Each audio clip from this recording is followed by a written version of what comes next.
Maayong hapon sa tanan mga papangno. Anian usab kita sa ato ang YouTube channel Sounds Transformation. Kung bago pa mo sa ako ang channel mga papang sa YouTube, palihog, subscribe, like and share na lang po mga papangno. Kay naghisgot kita sa kinabuhi ni Jesucristo o kabahin sa ato ang pagtuo.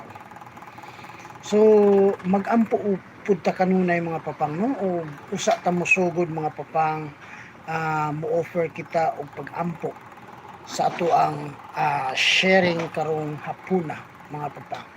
Sa ngalan samahan sa anak ug sa Espiritu Santo. Amen. Among langit mga amahan, daghan kayong salamat sa kinabuhi, sa grasya, sa gugma among nadawat diha kanimo ug sa mga nangaging adlaw. Lamdagi usab kami, proteksyon ni kami, ugiyahi kami ilabi na karon sa ting bagyo among mahigugmaon nga amahan. Panalipdi kami sa mga katalagman, mga aksidente o mga disgrasya. Among langit nga amahan, karon kami ang among uban ang among pamilya, magkanunayon nga magkahiusa kami sa diha sa imong gugma o kaluoy. Kini among gipangayo pinaagi ni Kristo among Ginoo. Amen. Sa ngalan samahan sa anak ug sa Espiritu Santo. Amen. Okay. Atong pagahisgutan ang gisulat ni San Lucas mga papangno. Lucas chapter 9 43 to 45 mga papang. Nahibulong ang mga katawhan mga papang no, iadtong panahona sa gahom sa Dios. Ug natingala sila mga papang sa mga gipangbuhat ni Jesucristo adtong panahona.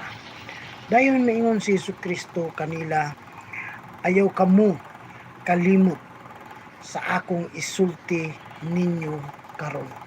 No? Ang anak sa tao itugyan sa gahom sa mga tao. Ug ang mga tao o sila wala sila nakasabot ni ining mga butanga, no? Gililong nila kini ug wala sila mangandoy sa pagpangutanak ni ining mga butanga mga papang. Ug didto ra natapos ang gisulat ni Lucas mga papang no, chapter 9 43 to 45. Okay. Kung ato kining i-relate sa to ang kinabuhi mga papang, no? Ang gahom sa Ginoo nagadan-ag kanato, no?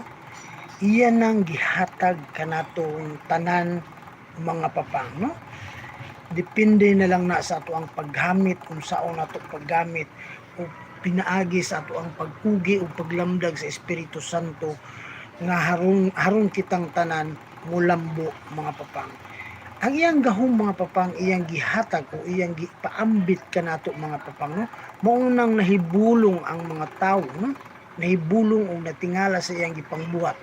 Kay ngano, adtong panahon na mga papang, gabuhat siya og daghang milagro. Iyang giayo ang mga buta, iyang giayo ang mga bakol, iyang gibuhi ang patay, nagpagawa siya og mga katong mga tawo nga gipangyawaan, no? Ug iyang gibuntog tong temple mga papang, no? Gibuntog ang pasabot na mga papang, iyang gibungkag ang unsay naa dito mga papang, kay gihimo nila og tiyanggi ang mga ang puloy-anan o ampuanan sa Ginoo mga papang. Tinuod man mga papang, ulahira si Jesus Christ nitungha din sa kalibutan, no? Nga ang Ginoo magpakatao din sa kalibutan apan si Jesucristo mga papang nahibalo na kung unsay angayan niya nga pagabuhaton o misyon sa iyang kinabuhi mga papang. Munang ang mga kadagkuan sa mga pari sa mga Hudiyo o sa mga magbabalaod atong mga panahona mga papang, wala mangandoy mangutana kaniya, no? Basig in my own opinion mga pambasig mainsulto ra sila, no? Panagana sila, atras sila, panagana sila, basig mainsultuhan sila ni Jesus Christ. Kay ang giistorya o ang gipangsulti ato sa panahon ni Jesus Christ mga papang sa mga katawhan dili kadto malalis, no? Gadala siya og at tinuod nga message dinhi para sa kalibutan. Ang iyang message maoy kamatuoran nga iyang gidala dinhi sa kalibutan nga atong pagasundon, no?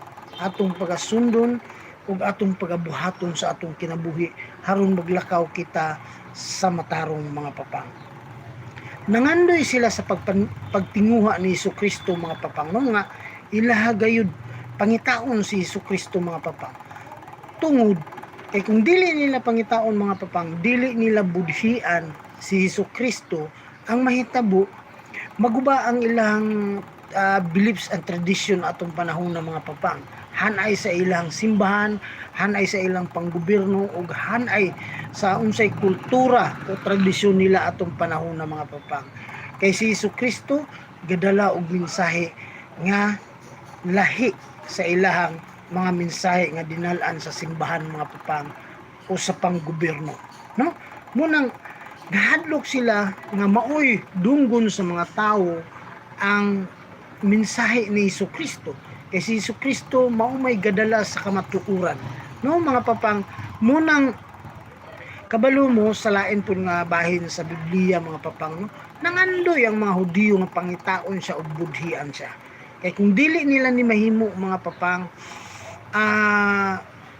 mahitabo nga mabungkag ang ilang mga ibutan nato diskarte mga papang, no? Mao nang niingon si Jesus Christ mga papang nga ang tawo gitugyan na sa mga gahom sa tawo. Ang pasabot ni mga papang gi-visualize ni Jesus Christ mga papang, no? Prophetic vision ni siya mga papang ni Jesus Christ nga maunang mahitabo, no? Siya pagabudhian sa mga Hudiyo o kadagkuan sa mga balaod o sa mga pari adtong panahon ng mga papang, no? Dayon mauna siyang niingon siya mga papang nga gitugyan na ang iyang kaugalingon dito sa gahom sa mga tao. Ang mga tao ani mga papang katong mga nibudhi kaniya sa iyang kapanahunan, no? Munang niingon si Jesus Christ, paminaw kamo sa akong iistorya karon, no?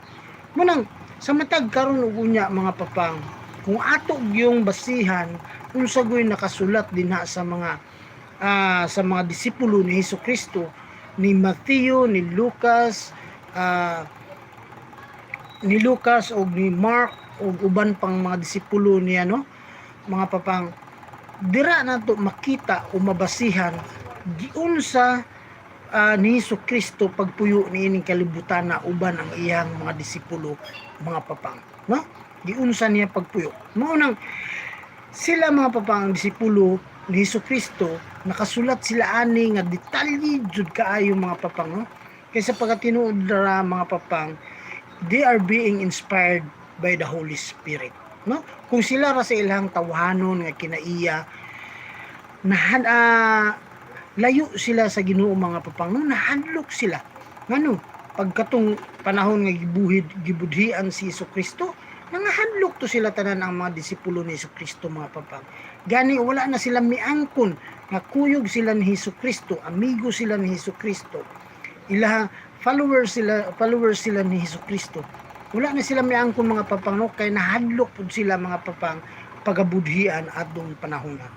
Pero naabot ang panahon nga si Hesukristo ipadala sa iyang Espiritu Santo alang paglamdag sa iyang mga disipulo. Ug didtong dapita mga papang, wala na sila kahadlok musangyaw sa maayong balita sa ato ang Ginoong Hesukristo, no? Ug ila na nasulat ug detalye ang tanan-tanan nga ilang experience dinha ka Jesus Christ mga papang, giunsa nila pagbuhat ang mga milagro, no? Ang mga milagro adtong panahon na. Laliman ka, ayuhon niya ang mga buta, ayuhon niya ang mga bakol, buhion niya ang mga patay, ug kuan mga papang, gahatag siya sumbingay nga maoy mugiya kanato sa pagbuhat og maayo niining kalibutana, no? Inana ang iyang history ni Jesus Christ mga papang, inana ang iyang istorya kaniadto mga papang nga gibilin niya sa iyang disipulo. Ug kanang gisulat niya sa iyang disipulo mga papang, mao kana ang ato ang gisunod karon nga mga panahuna pinaagi sa ato ang teaching sa simbahan, doktrina sa simbahan, dogma sa simbahan nga gihatag sa ato ang simbahan nga Katoliko, ug gidumalaan sa ato ang Santo Papa nga si Pope Francis, no? Kaya nga atong una nga Santo Papa, mga papang, mao si San Pedro, no? Si Saint Peter, ang disipulo ni Jesus Christ. Maunang ato kanunay hinumduman, mga papang, ha? Ang atong simbahan sa Katoliko, dili kani ingon nga gatumo-tumo lamang ta, mga papang, no? Dili kani ingon nga ga-imagine lamang ta, mga papang, kung dili ang pinaka-root sa ato ang simbahan, mao ang si San Pedro nga dinha gitukod ni Hesukristo ang iyang simbahan sa sa pag iyang gitugyan ka San Pedro, mga papang, no? So ang atong simbahan, mga papang, mao duol kaayo ta sa Ginoo, kay siya mismo ang nagtukod niini, mga papang. Munang matag karon og unya mga liya kita, mga muyo kita sa Ginoo, ug musalig kita kaniya, dakong pagsalig niya, mga papang, kay nasayod na kita nga ang atong simbahan, ang atong mga tinuoan, atong pagtuo gikan gayud sa Hesukristo nga iyahang ang gitugyan sa una nato nga Santo Papa nga mao si Saint Peter, nga mao si San Pedro, mga papang. Gani ang iyang bangko ni San Pedro at tuwa pa sa Roma, no, sa Basilica, mao usab ang gilingkuran sa ato ang Santo Papa karon nga si Pope Francis. So dinha, mga papang, ato nang maklaro, mga papang, no, ang atong pagtuo ug ang atong pagtuo ug ang kinabuhi ni Hesukristo kanato nga iyahang gipadayag ug iyahang gipasabot nga mao kana ang pundasyon sa ato ang pagtuo, mga papang. Mao kana ang gahom sa Ginoo, samtang anaa pa siya dinhi sa kalibutan, nga iyang gitukod ang simbahan sa Katoliko pinaagi ka San Pedro, mga papang, mao nga ginganlan og bato, no? Dayon dinha, mga papang, dinhang batuha dinha gitukod ni Hesukristo, simbolo kana nga si San Pedro mao'y mudumala ni ana haron kita mahayagan ug madanagan sa mga pulong sa Ginoo, mga papang. Gikan sa panahon ni Hesukristo abot karon, mga papang, gipadayag ni San Pedro, no, ni San Pedro o sa atong Ginoong Hesukristo dinha sa mga gisulat nila, mga papang, haron kita mapalambo nato atong pagtuo ug mapalambo nato atong pagtuo sa Ginoo ug mapalambo nato ang atoang pagtuo nga si Hesukristo mao gayud ang atoang Ginoo. So dinhi na lang ko kutob, mga papang, no, dagan king salamat sa inyong paglantaw. Manghinaot ko nga ugma na pod magpaambit na apod usab kita kabayan sa atong pagtuo ug sa kinabuhi ni Hesukristo. Dagan kayong salamat, mga papang, amping tangtanan. Sa ngalan samahan sa anak ug sa Espiritu Santo. Amen. God bless us all. I love you all. Bye bye.